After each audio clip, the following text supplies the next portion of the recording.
On February 2, 2009, a woman walking her dog stumbled across a human bone, the first of many in what would become one of the largest crime scenes in American history.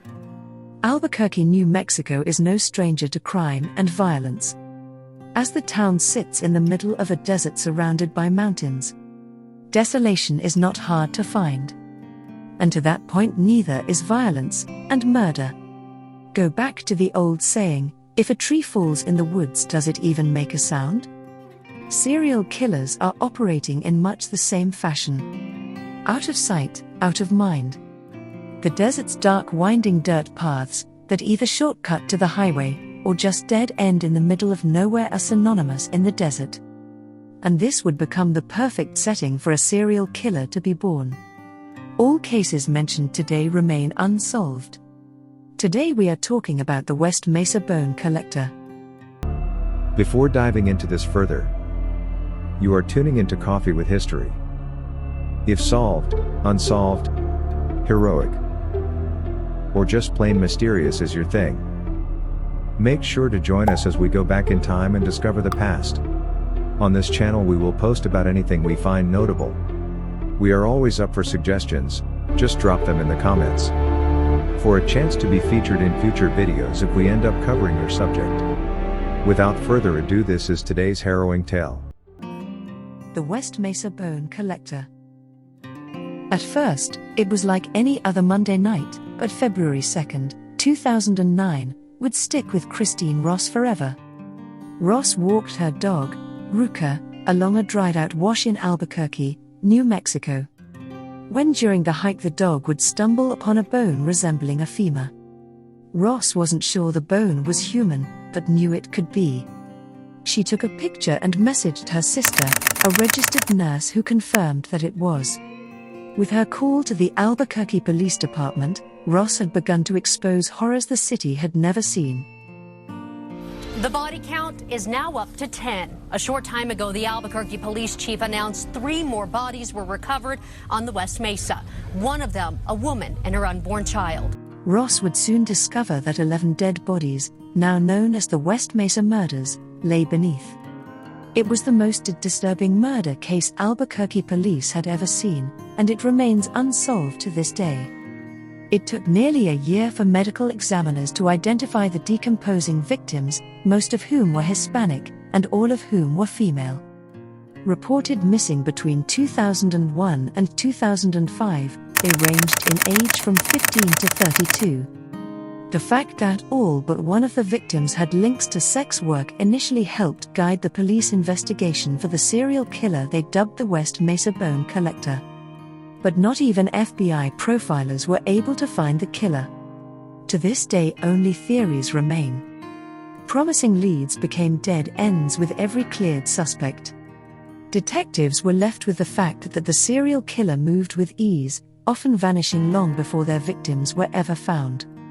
Perhaps precisely because of this, the FBI's $100,000 reward for information has gone uncollected for over a decade. Combing the undeveloped West Mesa near 118th Street, detectives spent weeks uncovering all 11 graves. The graves held the remains of 2 teens and 9 adults, one of whom, 22-year-old Gina Michelle Valdez, was 4 months pregnant when she died. The only emerging pattern was that 10 of the victims were sex workers or victims of sex trafficking. The 11th, meanwhile, was 15-year-old Jamie Barella. She was found buried next to her 27-year-old cousin, Evelyn Salazar. Both had disappeared after walking to a local park in 2004. All but one of the victims of the West Mesa Murders were born and raised in New Mexico and were Hispanic.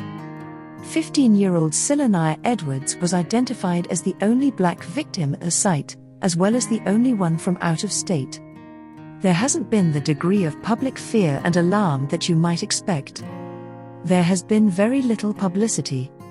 There's a sense of physical remoteness. This place was very removed, said University of New Mexico professor Dirk Gibson, who has written 2 books on serial killers. There has been little pressure on the police to investigate. While the FBI created suspect profiles, Albuquerque police knocked on doors. They gathered information from grieving families and locals, which helped clear up when the victims were last seen, but not how they died. Varela was last seen at a family gathering, which she and Salazar left for a park on San Mateo and Gibson Boulevard, near the airport. But most of the other victims vanished with even fewer details. Many had gone into sex work or had run away from home years before they died. Police were at a loss.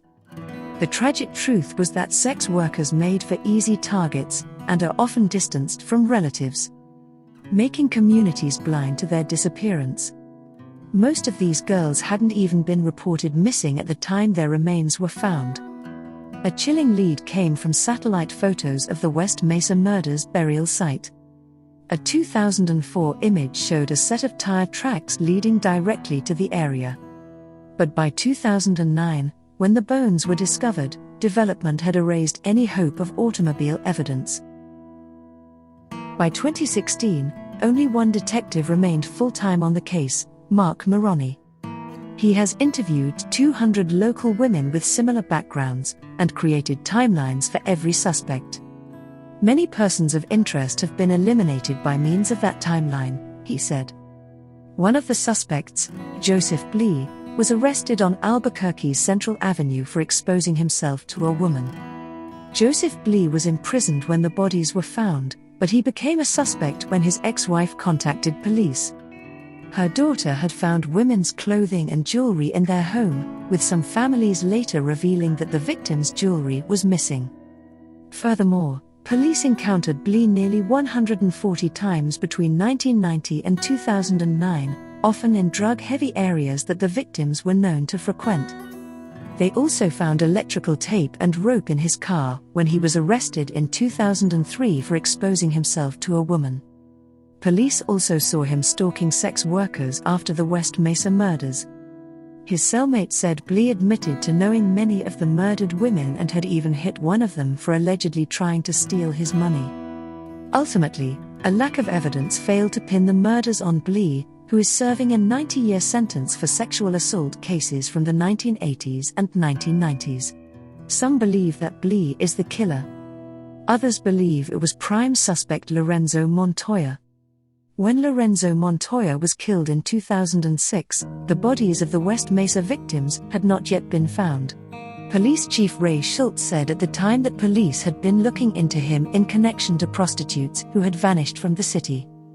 He has since been named as a possible suspect in the West Mesa deaths. That's likely because, like another possible suspect Joseph Plea, Montoya cruised the East Central Corridor and was known to be violent.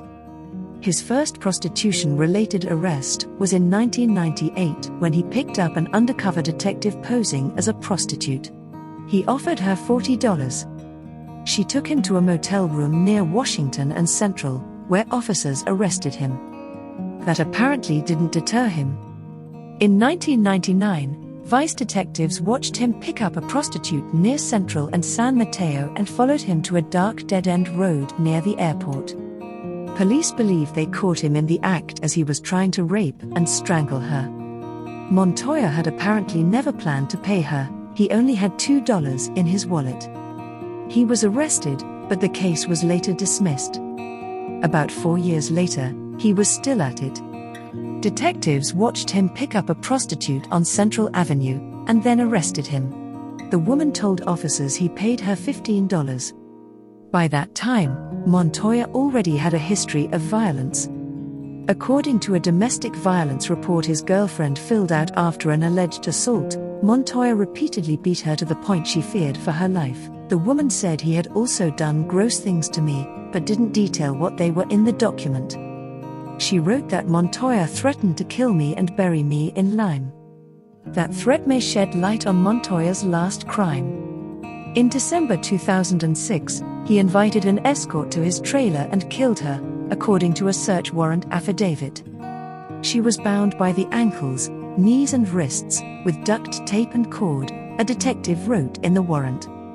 When the woman's boyfriend came to check on her, he shot and killed Montoya. The woman's body was found outside Montoya's trailer partially wrapped in a blanket. Her legs and wrists were wrapped in duct tape, and a thick layer circled her neck. An unrolled condom, pillowcase, and the woman's belongings were in a trash bag in the trunk of the car Montoya had rented. Inside Montoya's trailer, investigators found duct tape next to his bed. They also found hardcore pornography and some homemade sex tapes. One of those recordings shows Montoya having sex with a woman and the tape goes black.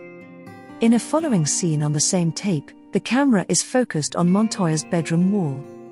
The camera doesn't capture what's happening, but the audio captures what sounds like tape being pulled from a roll.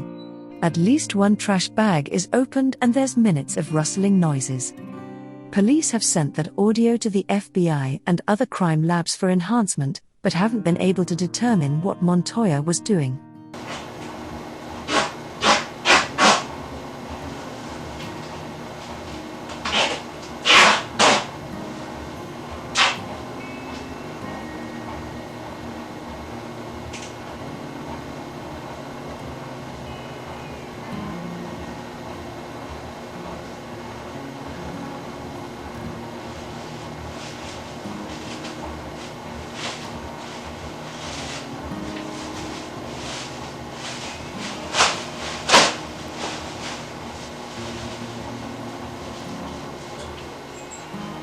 Two years after Montoya's death, the decomposed remains of the West Mesa victims were found. Montoya was immediately a potential suspect, but police have never detailed conclusive evidence tying him to the crime. Police spokesman Tanner Teixeira said, detectives tested Montoya's living room carpet for DNA of all the victims found in the West Mesa, and it came back negative. They also found nothing suspicious in his financial records around the time that the women went missing. Although Montoya's family has declined to speak with reporting sources, some of their comments were captured in interviews recorded by police the day he was killed. His mother expressed disbelief that Montoya could have done what police accused him of. And his girlfriend told them through sobs that she was supposed to be at Montoya's trailer the night Hill was killed, but she had cancelled because she wasn't feeling well. He was very aggressive when he was younger, but he changed a lot, she said. He was good to me. Police announced in October 2016 they were looking for 2 escorts shown in one of the sex tapes. We need those 2 women identified, Teixeira said. We're trying to figure out if they are still alive. Lack of DNA does not officially rule out Montoya as a suspect. Any means of cleaning with bleach or other dissolvents can remove or clean DNA from an individual. However, what does seem as an odd coincidence is after Montoya's passing, there has been no more murders or bodies discovered. However, this case remains unsolved. And that means we may theorize all we want, but bodies could easily begin resurfacing again any time. Thanks for joining us here at Coffee with History. Now check out one of our other videos. How about the Australian cannibal Catherine Knight, or how about how Christopher Scarver killed Jeffrey Dahmer?